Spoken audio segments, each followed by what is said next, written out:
Marc, chapitre 4, verset 35 jusqu'à 41, et nous faisons la lecture au nom puissant du Seigneur Jésus-Christ. Ce même jour, sur le soir, Jésus leur dit: passons à l'autre bord. Après avoir renvoyé la foule, ils l'amenèrent dans la barque où il se trouvait. Il y avait aussi d'autres barques avec lui. Il s'éleva un grand tourbillon, et les flots se jetaient dans la barque au point qu'elle se remplissait déjà. Et lui, il dormait à la poupe sur le coussin.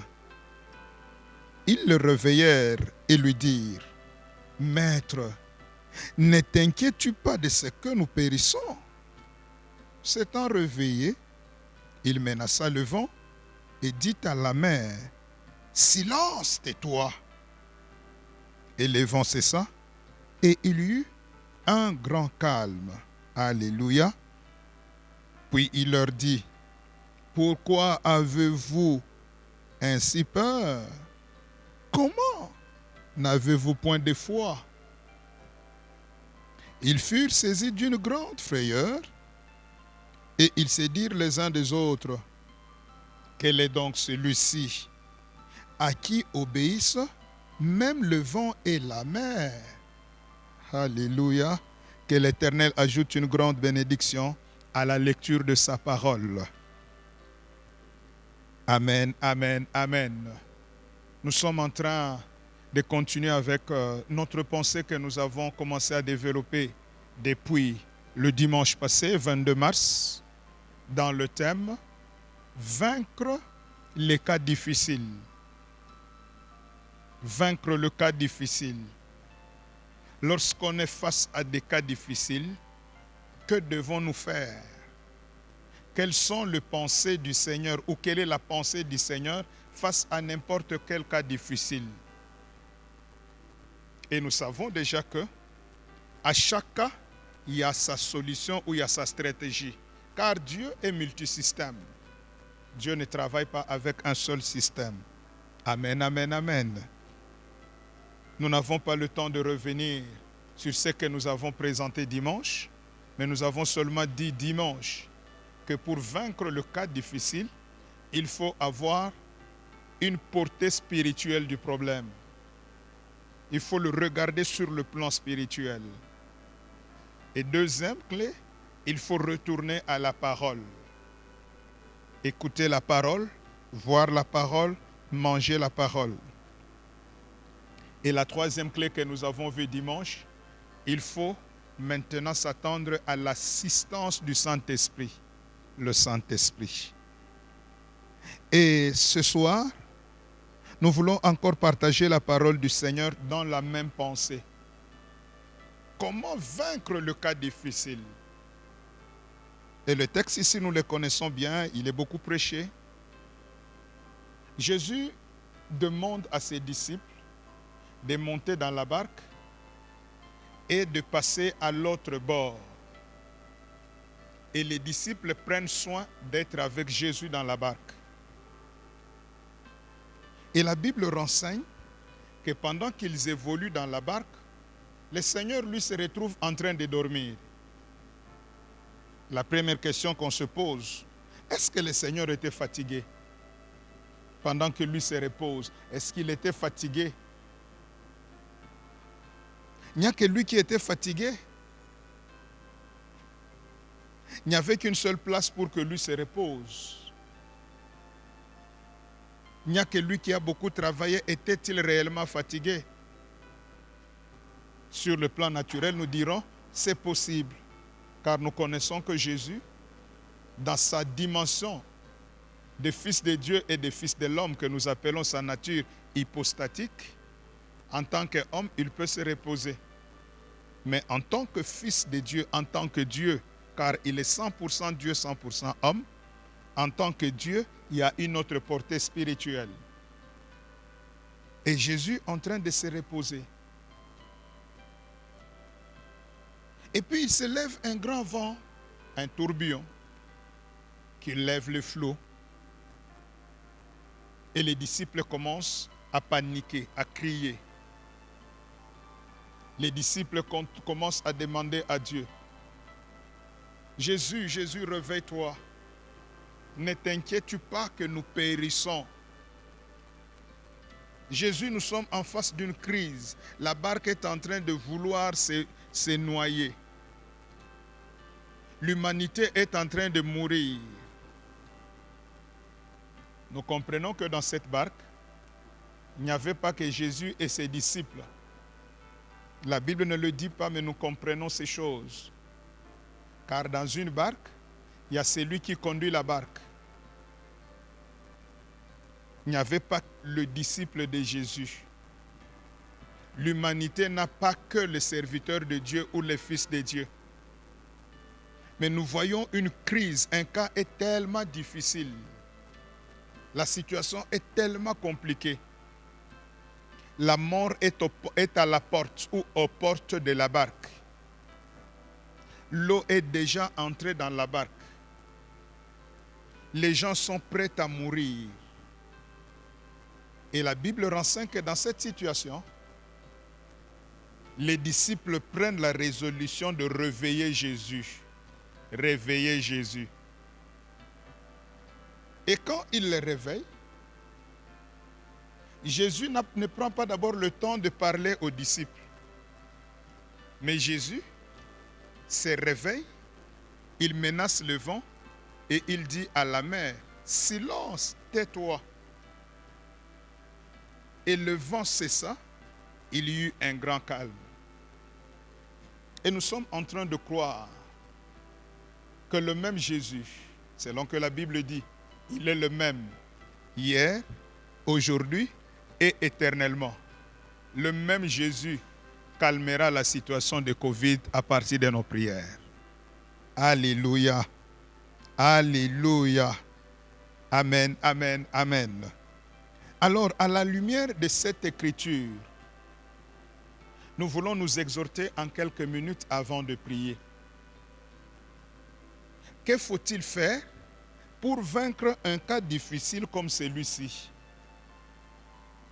Que faut-il faire pour que nous puissions sortir de cette pandémie qui trouble le monde? Et ce soir, nous allons tirer deux grandes clés, deux grandes pensées du Seigneur qui vont nous aider à mettre fin à cette situation que le monde est en train de traverser. Nous savons que nous sommes à des moments de prière, des moments de jeûne. Le premier élément pour ce soir, ou la première clé, parce que c'est une exhortation,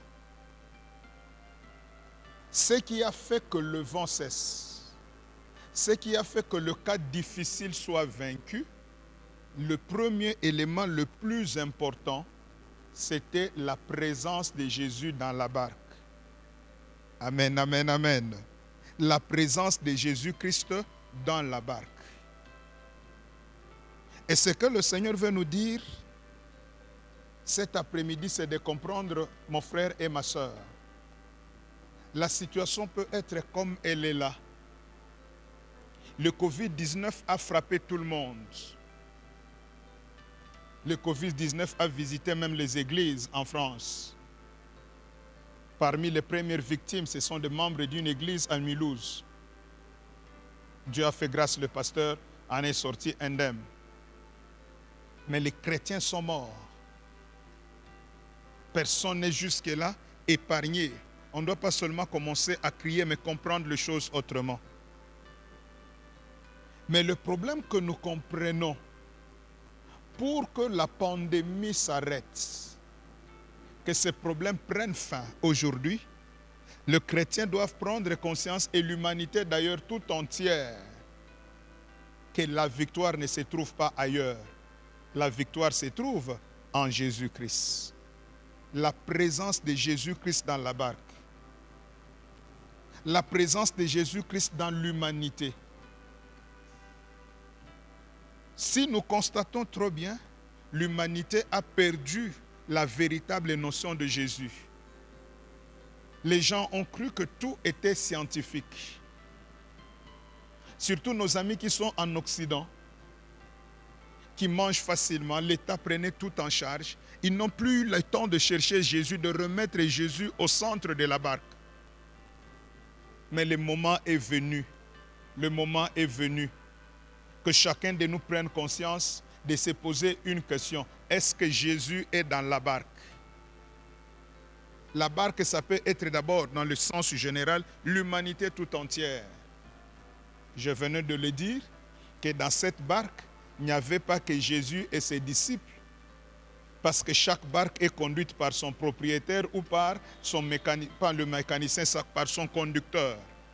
Donc il y avait au moins une personne dans cette barque qui n'était pas disciple de Jésus. Mais le salut de cette barque, c'était d'abord la présence de Jésus-Christ. Mais la barque ne veut pas seulement dire l'humanité tout entière. La barque peut être le pays Congo. La barque pour nous peut être le Lubumbashi, le Haut-Katanga. La barque, ça peut être l'Afrique. Mais ce que le Seigneur veut encore nous dire et insister pendant ce temps de crise, que la première chose de faire, c'est que chacun de nous se pose une question. Est-ce que Jésus est dans sa barque? Est-ce que Jésus est le centre de ta vie? Nous avons beaucoup plus cherché les bénédictions. Nous avons beaucoup plus cherché des voyages. Et maintenant que tout le monde est confiné, et ceux qui se croient dans des pays développés, et ceux qui se croient dans des pays moins développés, tous en confinement. Les avions ne volent plus. Les voyages ne sont plus là. Personne ne pense à voyager. J'ai même des collègues qui ont leur billet en main, le visa rassuré pour les États-Unis, pour la France, pour l'Europe, pour l'Amérique, je ne sais pas moi, pour la Chine. Pas seulement des pasteurs, même des commerçants. Mais personne ne peut aller. Personne ne peut encore arriver quelque part. Il n'y a aucun autre avion, il n'y a plus d'espérance. Ça reviendra sûrement. Mais ce qui importe, aujourd'hui nous comprenons tous que le salut de l'humanité, c'est la présence de Jésus-Christ au centre de l'humanité. Alléluia. Jésus-Christ était dans la barque. Rassurez-vous, si Jésus n'était pas dans cette barque allait se noyer. Sans Jésus, il n'y a pas de solution. Mais le Jésus dont je parle dans la barque, ou plutôt la barque dont je parle, n'est pas seulement l'humanité. Si nous réduisons encore le cercle, la barque, ce peut être ta famille. Est-ce que Jésus est dans ta famille pendant ce temps de confinement? Et si je descends encore mon cercle, la barque, ça peut être toi-même. Est-ce que Jésus est en toi? Jésus-Christ. Est-ce qu'il est en toi? Est-ce que Jésus est dans le centre de ta vie? Est-ce que Jésus est au centre de ta famille? Qu'est-ce que tu es en train de faire pendant ce temps de confinement? Est-ce que tu prends le temps de lire la parole, de réveiller Jésus, de mettre Jésus dans ta famille, dans ton corps, dans ton cœur, dans ton esprit, dans ton âme? Le salut de la barque, c'est la présence de Jésus. Vous qui me suivez de là où vous êtes dans votre famille, dans votre maison ou dans votre confinement, pose la question à ton voisin, à ton frère, à ta soeur, à ton père ou à ta mère. Est-ce que Jésus-Christ est dans ta vie? Dieu nous interpelle que chacun de nous recherche encore Jésus. Jésus dans la vie. Je vais encore y revenir demain, peut-être après-demain, peut-être tout le jour que je passerai. Il n'y a pas un autre message que le Seigneur me donne. En ce temps, l'humanité doit rechercher Jésus dans leur vie. Amen, amen, amen. Ça doit être l'assurance d'abord, l'assurance de la barque qui doit être à l'abri des intempéries. Cette barque, pour être sauvée, c'est le fait, l'assurance d'avoir Jésus, Jésus-Christ. Les fétiches ne t'amèneront nulle part. La boisson que tu as prise tout le temps ici. Regarde aujourd'hui, toi, mon frère et ma soeur. Tous les jours, tu étais dans des boîtes de nuit. Tous les jours, tu étais dans des boissons. Aujourd'hui que toutes ces choses-là sont fermées, mais tu es toujours en train de vivre. C'est pour te dire une chose. Même si les magasins sont fermés, la porte du ciel ne sera jamais fermée. Et pour aller au ciel, Jésus-Christ, l'assurance de recevoir Jésus. Ayons cette assurance en nous. Reprenons Jésus au centre de nos vies, dans nos maisons, dans nos confinements. Et nous verrons la gloire de Dieu. Alléluia. Alléluia. Et le deuxième élément, parce que c'est une exhortation, on ne va pas trop traîner. Le deuxième élément, encore le plus important, parce que les deux sont importants. Jésus était dans la barque. Et maintenant, c'est une dimension pour nous les chrétiens. Jésus était dans la barque. Mais lorsque le vent s'élève, nous ne voyons personne sauter et en tomber dans l'eau. Personne ne commençait à chercher comment sortir l'eau de la barque.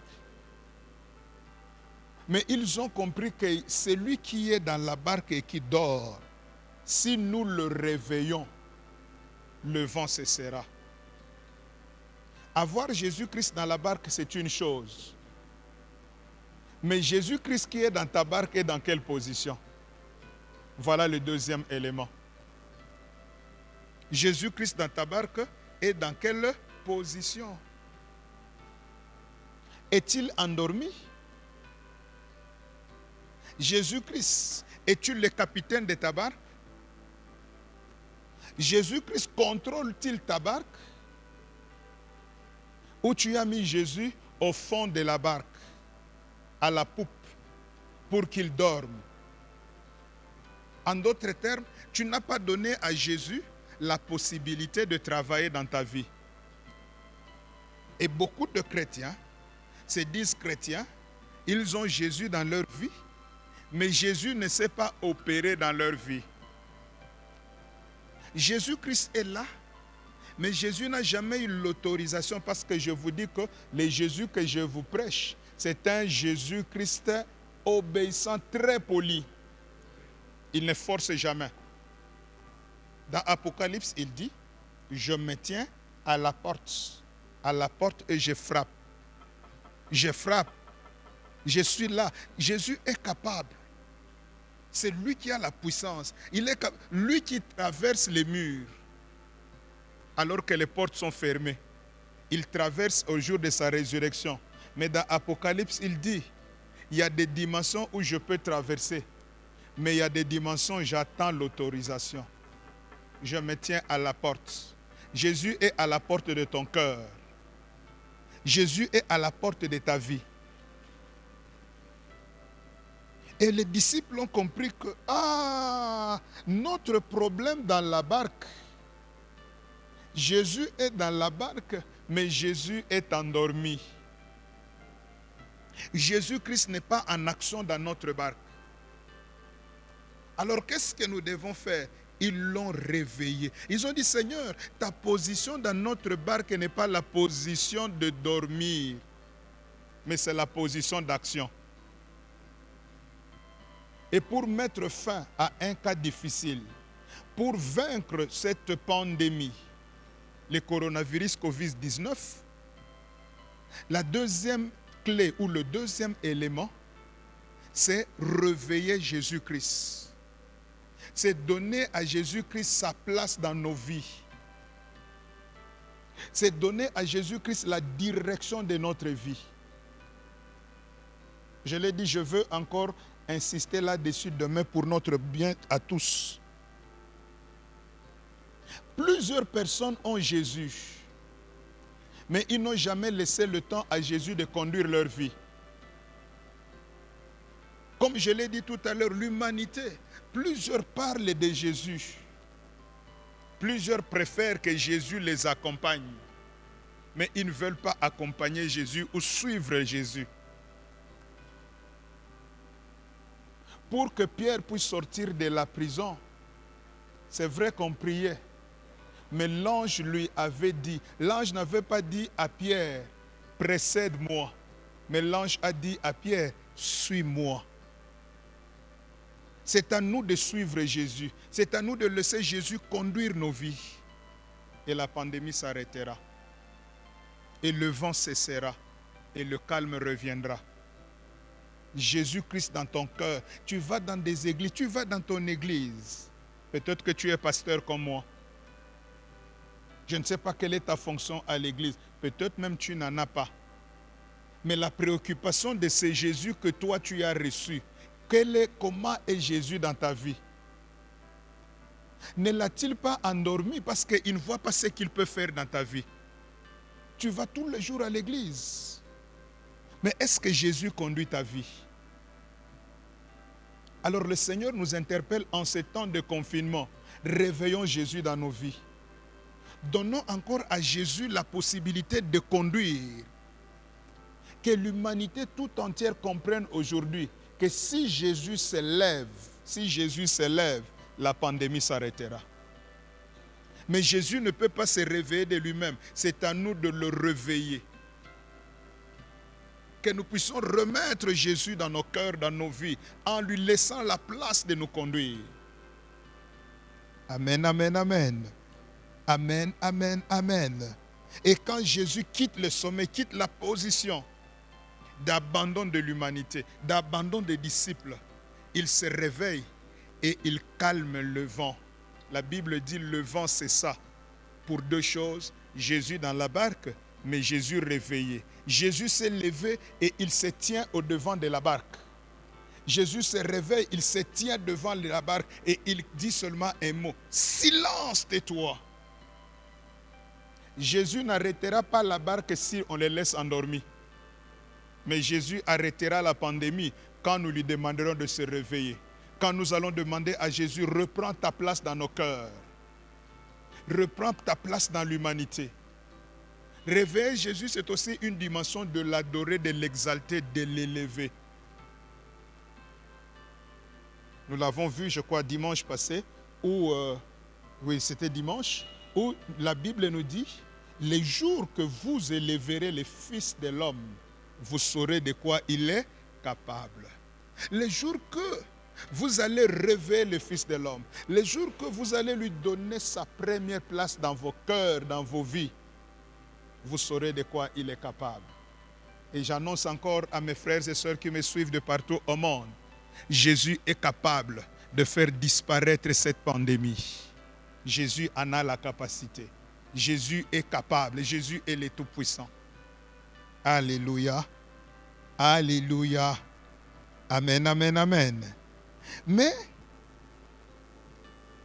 Jésus, quand il se réveille, je venais de le dire, il calme le vent, il fait cesser la pandémie, il fait terminer le cas difficile. Mais il leur dit une chose, sinon deux choses. Pourquoi avez-vous eu peur? N'avez-vous pas de foi? Qu'est-ce que le Seigneur veut nous dire en un mot par rapport à ceci? Pendant le temps de trouble, pendant le moment où le monde est troublé, deux choses que le Seigneur nous demande. La première chose, n'est pas avoir peur, n'est pas paniquer. Et la deuxième chose, parce que la peur, c'est l'arme du diable. Celui qui a peur ne saura pas prier. Mais je veux dire à quelqu'un, même si tu as peur, cherche le Seigneur comme Ézéchias. Dans sa frayeur, il a cherché l'Éternel. Il résolut de chercher l'Éternel. Ne sémons pas la peur, ne publions pas du n'importe quoi, mais publions l'espérance. Car Jésus a dit, pourquoi n'avez-vous pas de foi? Jésus veut dire une chose, au lieu de la peur, faisons-lui confiance. Au lieu de la peur, ayons encore la foi. Croyons que Jésus est capable. Croyons que Jésus est capable d'épargner.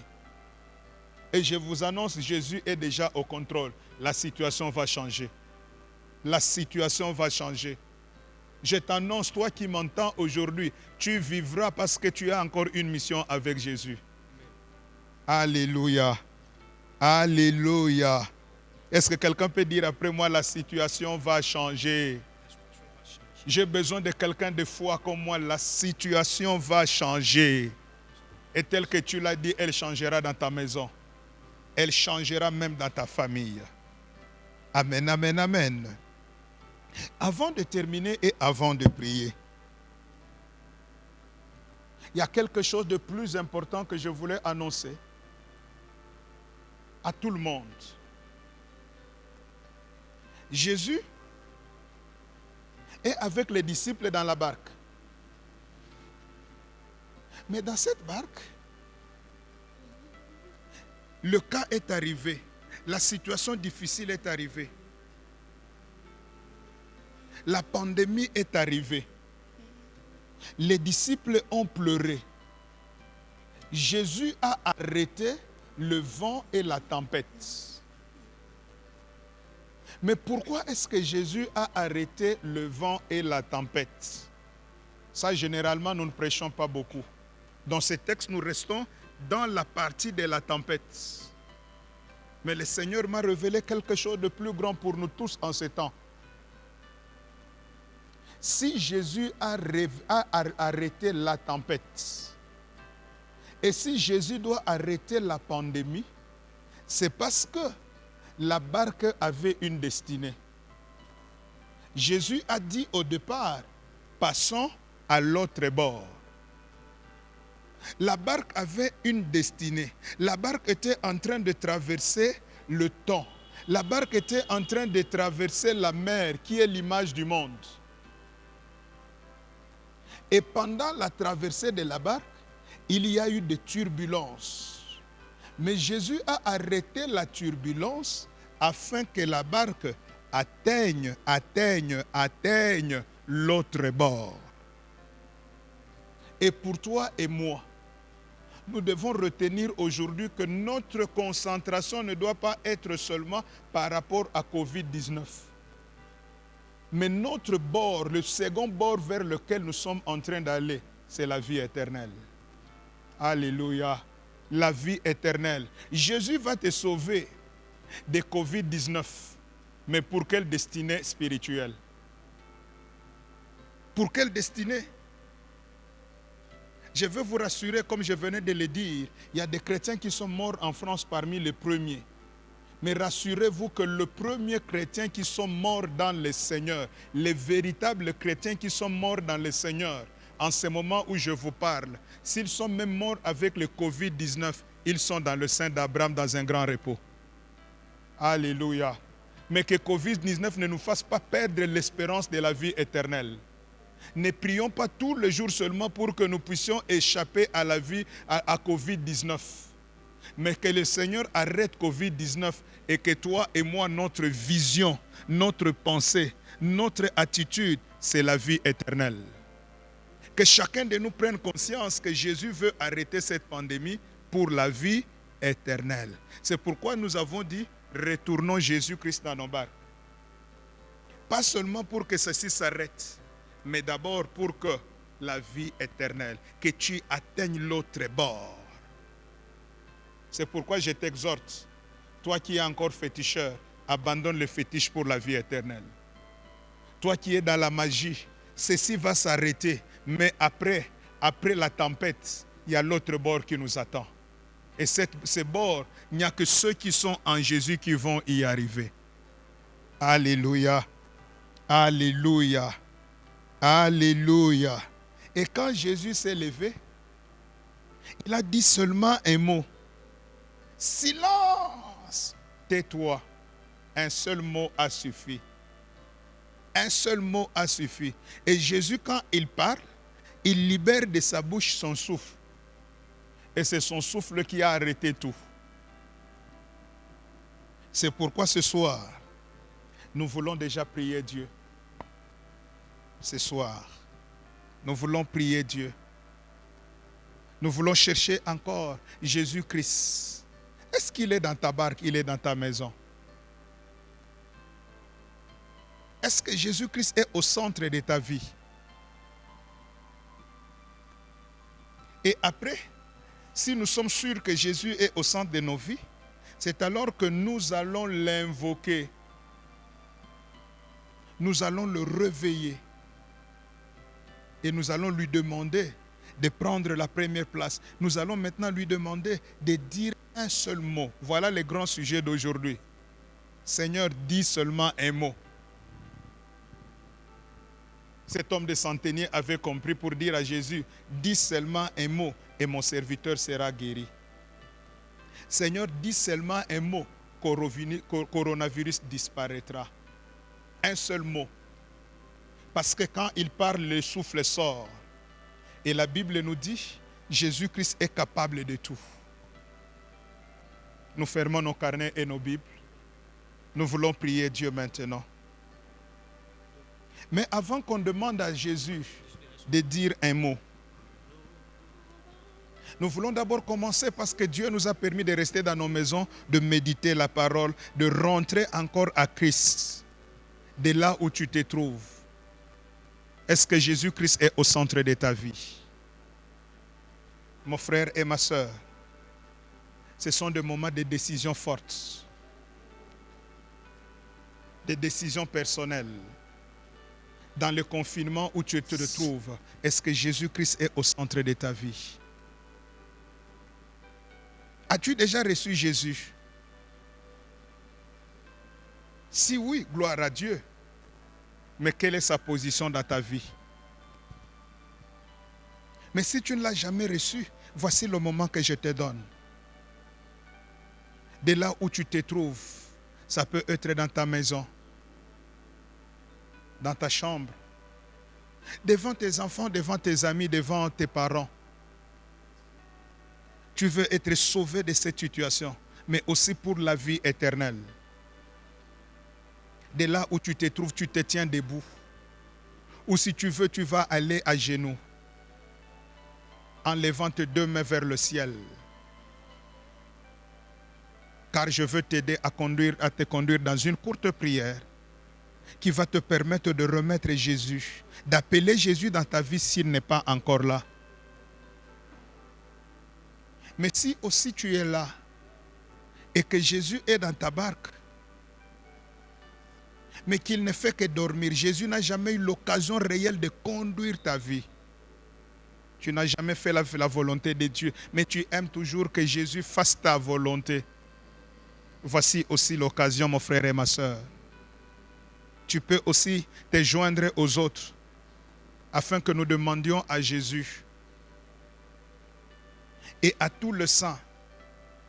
Je veux demander en ce moment, pendant que les autres vont donner leur vie à Jésus, les autres vont encore redemander à Jésus de revenir dans leur vie. Si toi, Jésus est déjà dans ta vie et qu'il a la première place, les autres saints, nous allons aussi élever nos voix pour dire à Jésus, reprends ta place dans le monde. Jésus n'est pas mort pour les chrétiens, mais Jésus est mort pour le païen. C'est le Saint-Esprit qui est donné aux chrétiens comme cadeau. Mais la Bible dit, Dieu a tant aimé le monde. C'est le monde tout entier, le monde avec les pécheurs. Et c'est vers le pécheur que le sang de Jésus a coulé. Et nous allons dire avec le sang que Jésus reprenne sa place dans le monde entier. Les satanistes ne peuvent pas nous faire peur, mais nous allons demander à Jésus de reprendre sa place, de se réveiller. Nous allons dire à Jésus, réveille-toi Jésus. Réveille-toi dans le cœur de l'humanité. Réveille-toi dans le cœur du monde entier.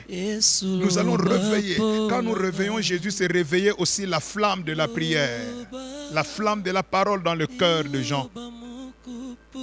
Alléluia. Maintenant, toi qui veux recevoir Jésus, qui veux remettre à Jésus toute ta vie, reprends cette prière après moi. Père éternel, je viens d'écouter ta parole.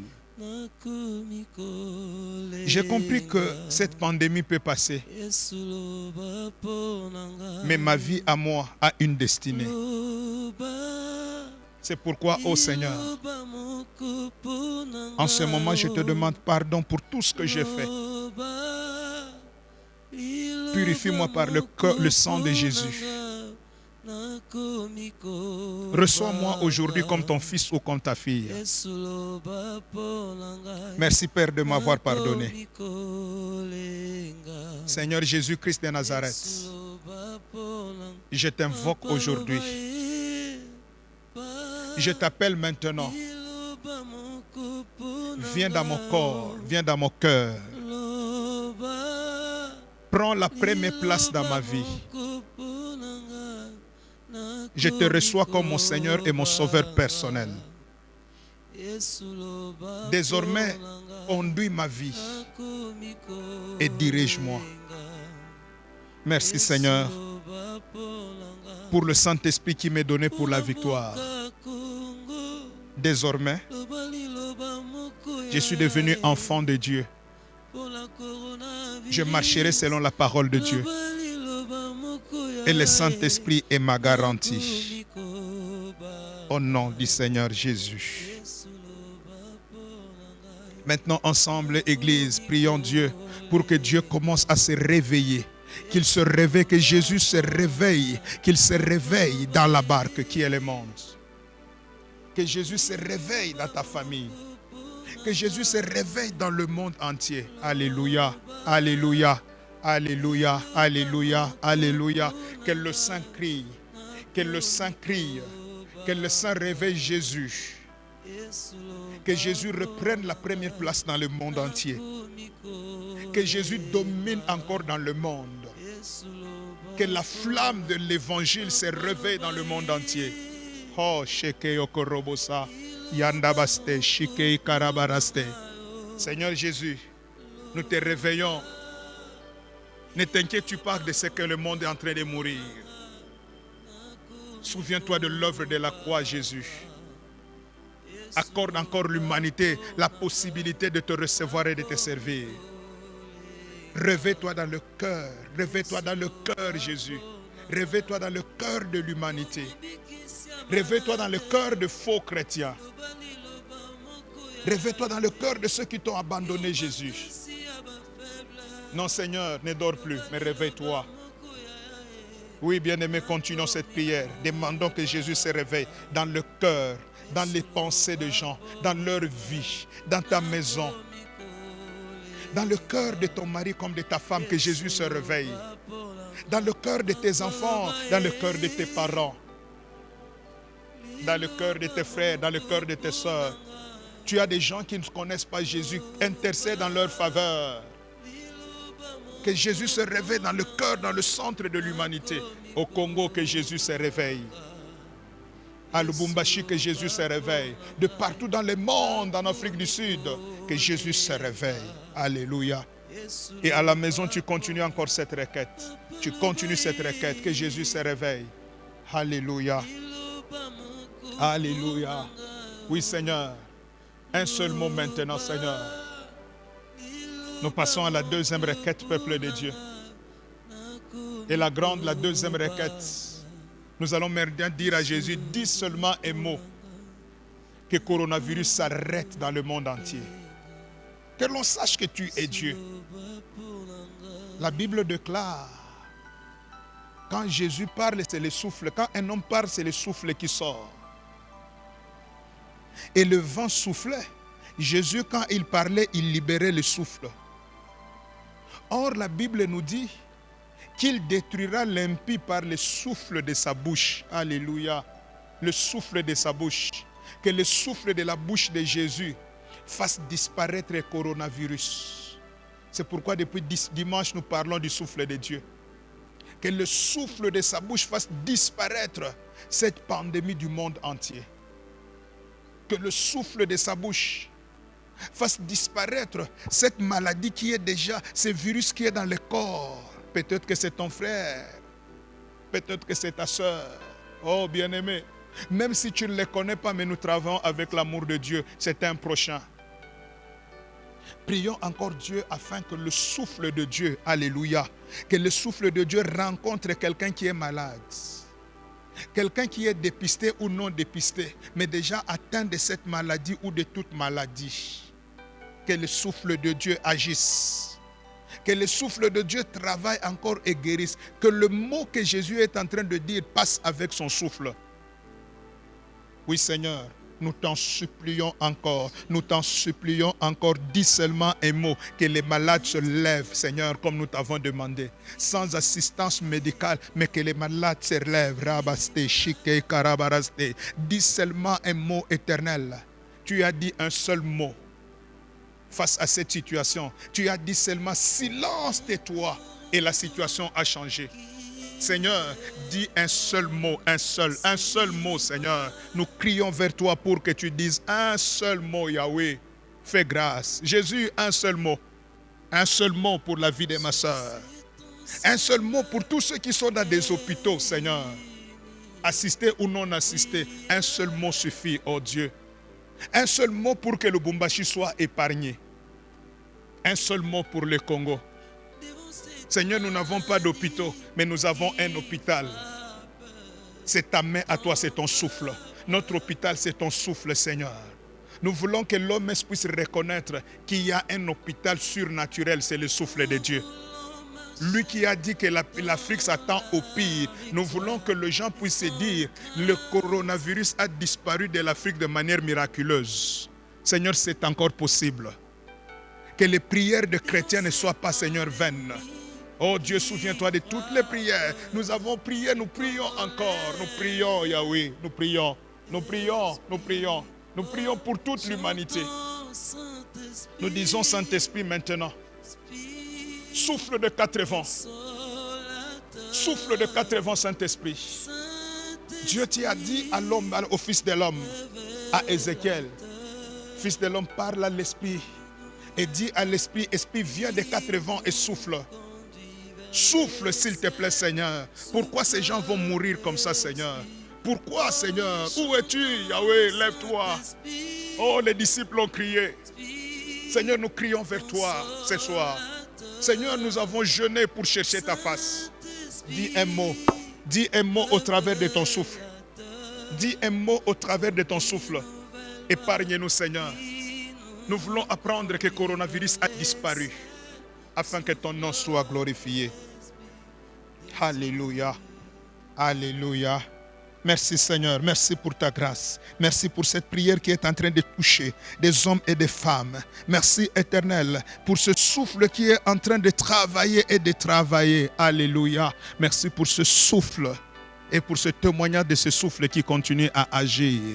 Merci Éternel et fais-nous voir encore ta gloire car tu es Dieu. Tu le peux Éternel. Que la louange et la gloire te reviennent.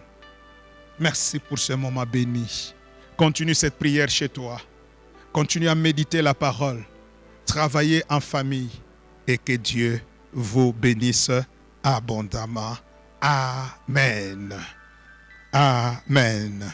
Rendez-vous demain. Nous continuons notre jeûne et prière. Et Dieu ne manquera pas de nous bénir. Amen.